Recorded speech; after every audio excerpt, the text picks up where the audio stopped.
Selamat siang teman-teman dan semuanya. Saya di sini ingin mempresentasikan tentang perbandingan metode penilaian risiko keluhan sistem muskuloskeletal.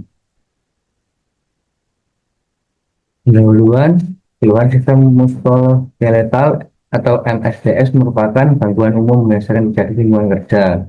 Dapat disebabkan oleh postur kerja yang buruk, gerakan berulang, atau beban kerja berat. Metode penilaian risiko digunakan untuk mengidentifikasi potensi masalah dan mencegah cedera lebih lanjut.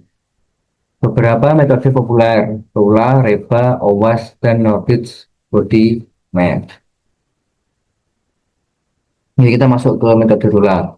Panjangan metode RULA adalah Rapid Upper Limb Assessment. Fokus penilaian leher, bahu, lengan atas, lengan bawah, dan pergelangan tangan. Jadi metode RULA ini fokusnya kepada leher, bahu, lengan atas, dan dengan lengan bawah. Kelebihan metode ini adalah cepat dan mudah digunakan untuk pekerjaan duduk atau aktivitas ringan. Jadi metode RULA sendiri ini adalah metode-metode yang cepat digunakan, kayak membawa barang, terus olahraga, dan aktivitas apapun itu. Oke. Skornya menghasilkan skor risiko yang menunjukkan perlunya intervensi.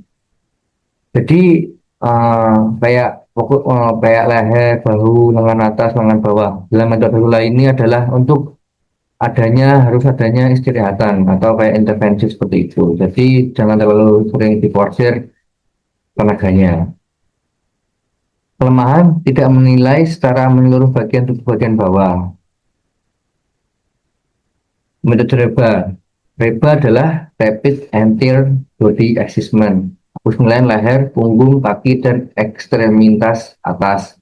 Kelebihan menilai seluruh tubuh dan interaksi antara postur, beban, dan gerakan.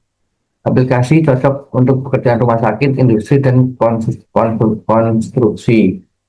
Skor memberikan level risiko dan saran tindakan. Jadi metode REBA ini tidak jauh dari metode yang tadi, adalah penilaian leher, punggung, kaki, dan ekstremitas atas. Jadi metode REBA ini bisa dipakai dalam kegiatan kayak rumah sakit atau industri pabrik atau konstruksi seperti itu. Kelebihannya adalah menilai seluruh tubuh dan interaksi antara postur, beban, dan gerakan. Metode OWAS. OWAS, Ovaco Working Posture and System. Posisi punggung dengan lengan kaki dan beban yang diangkat itu adalah fokus penilaiannya dari metode OWAS itu sendiri. Kelebihan efektif untuk bekerja berat dan aktivitas berulang. Aplikasi cocok di sektor industri atau manufaktur. Hasil memberikan klasifikasi yang digunakan untuk perbaikan proses kerja. Jadi metode OWAS itu sendiri adalah berfokus pada posisi punggung, lengan, kaki, dan beban yang diangkat. Jadi metode ini cocok untuk kayak di pabrik, manufaktur, sektor-sektor industri seperti itu. Karena itu akan membuat dan memperbaiki proses kerja yang terjadi di pabrik tersebut.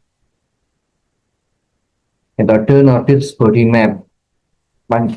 Nordic Musculoskeletal Questionnaire Body Map. Fokus lokasi keluhan otot, sendi berdasarkan laporan sudah bekerja. Kelebihan cepat, mudah, dan tidak memerlukan observasi langsung.